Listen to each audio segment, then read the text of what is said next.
Assalamualaikum warahmatullahi wabarakatuh. Kami dari kelompok 2 yang beranggotakan saya Abdullah Fikri, Nurul Holiko, Resti Mutiara Wijayanti, dan Samudra Imanul Muslimin ingin mempresentasikan hasil diskusi kami yang berjudul Dasar-Dasar Ekonomi Manajerial. Pemateri pertama akan dibacakan oleh Nurul Holiko, pemateri kedua akan dibacakan oleh Resti Mutiara Wijayanti, dan pemateri ketiga akan dibacakan oleh Samudra Iwanul Muslimin, dan pemateri keempat akan saya bacakan sendiri. Kepada pemateri pertama dipersilahkan. A. Memahami intensif. Berpengaruh terhadap bagaimana sumber daya digunakan dan bagaimana sumber daya manusia bekerja keras. Intensif diberikan dalam bentuk bonus dengan mekanisme yang jelas yang diperoleh mulai dari CO hingga manajemen yang paling bawah perusahaan harus mempunyai suatu aturan tentang pemberian intensif untuk membangkitkan semangat kerja. Intensif adalah bentuk penghargaan atau apresiasi berupa bonus atau kompensasi yang diberikan oleh manajemen perusahaan kepada karyawan. Pemberian intensif merupakan tambahan pendapatan karyawan di luar gaji pokok dan tunjangan. B. Memahami pasar.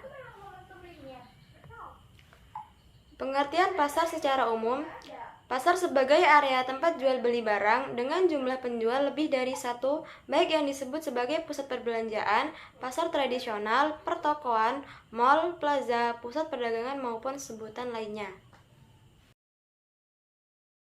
Selanjutnya yaitu fungsi pasar. Pasar yang berfungsi sebagai tempat atau wadah untuk pelayanan bagi masyarakat.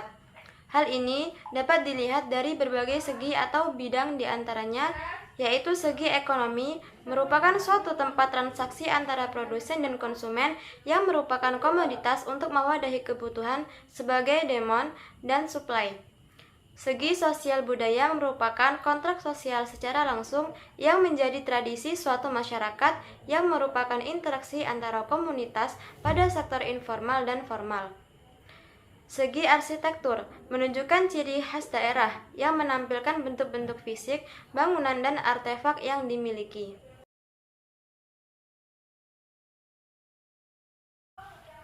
Selanjutnya yaitu ciri-ciri pasar. Berdasarkan dari penjelasan di atas, dapat disimpulkan beberapa ciri-ciri pasar antara lain: yang pertama, terdapat calon pembeli dan penjual. Yang kedua, terdapat jasa ataupun barang yang hendak untuk diperjualbelikan. Yang ketiga, terdapat proses permintaan serta penawaran oleh kedua belah pihak. Yang keempat, terdapat interaksi di antara pembeli dan penjual, baik itu secara langsung ataupun tidak langsung. Akan dibacakan oleh pemateri yang kedua yaitu Resti Mutiara Wijayanti.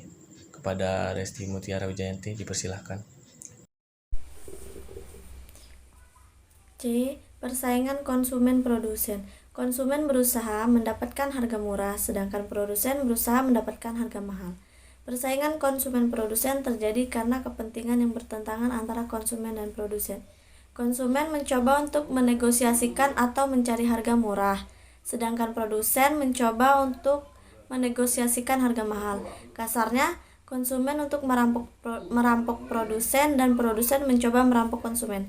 Tentu saja ada batasan terhadap kemampuan pihak-pihak ini untuk mencapai sasarannya.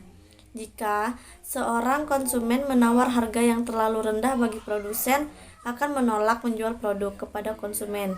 Serupa dengan itu, jika produsen meminta harga yang lebih, nilai yang diberikan konsumen akan harga sebuah barang, konsumen akan menolak membeli barang itu.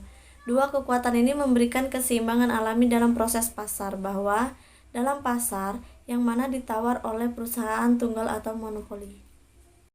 D. Persaingan konsumen-konsumen. Ketika kuantitas barang yang tersedia terbatas, konsumen akan bersaing satu sama lain untuk mendapatkan barang tersebut. Sumber kedua persaingan yang membentuk proses pasar terjadi di antara konsumen persaingan.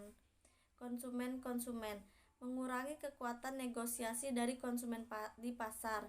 Persaingan ini muncul karena doktrin ekonomi dari kelangkaan. Ketika kuantitas terbatas dari barang tersedia, konsumen akan bersaing satu sama lain untuk hak membeli barang yang tersedia. Konsumen yang bersedia membayar harga tinggi untuk barang yang langka akan menyalahkan konsumen lain atas hak untuk mengonsumsi barang itu. Akan dibacakan oleh pemateri ketiga, Samudra Ikhwanul Muslimin. Kepada pemateri ketiga dipersilahkan. Persaingan produsen-produsen. Persaingan ini terjadi ketika banyak produsen suatu produk yang sama bersaing di pasar. Dengan langkahnya konsumen, produsen bersaing satu sama lain untuk mendapatkan konsumen yang ada. Sumber ketiga dari persaingan di pasar adalah persaingan produsen tidak seperti bentuk-bentuk lain dari persaingan alat yang mainkan ini berfungsi hanya ketika banyak penjual dari suatu produk bersaing. Di pasar, dengan langkahnya konsumen produsen bersaing satu sama lain atas hak untuk melayani konsumen yang tersedia. Perusahaan yang menawarkan produk berkualitas terbaik pada harga termurah memperoleh hak untuk melayani konsumen.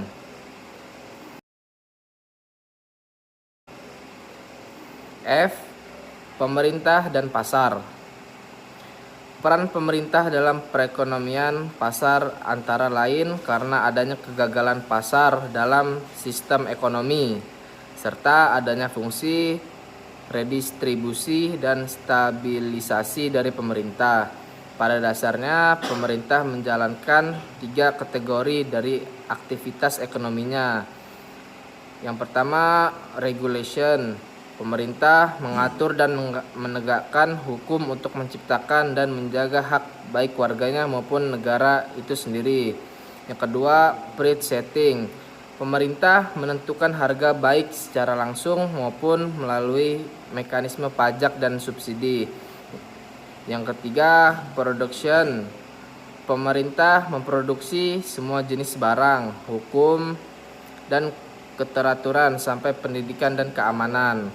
Ketiga kategori tersebut memiliki 2 konsekuensi penting, yaitu merubah pendapatan baik orang perorangan atau negara dan merubah motif seseorang atau kelompok untuk melakukan atau tidak melakukan sesuatu. Selanjutnya, materi keempat yang akan saya bacakan sendiri. G. Mengenali waktu uang. Nilai waktu uang merupakan konsep sentral dalam manajemen keuangan. Pemahaman nilai waktu uang sangat penting dalam studi manajemen keuangan. Banyak keputusan dan teknik dalam manajemen keuangan yang memerlukan pemahaman nilai waktu uang.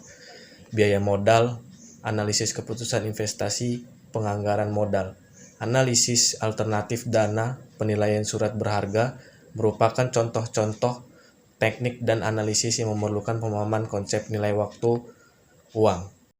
Penilaian surat berharga merupakan contoh-contoh teknik dan analisis yang memerlukan pemahaman konsep nilai waktu uang.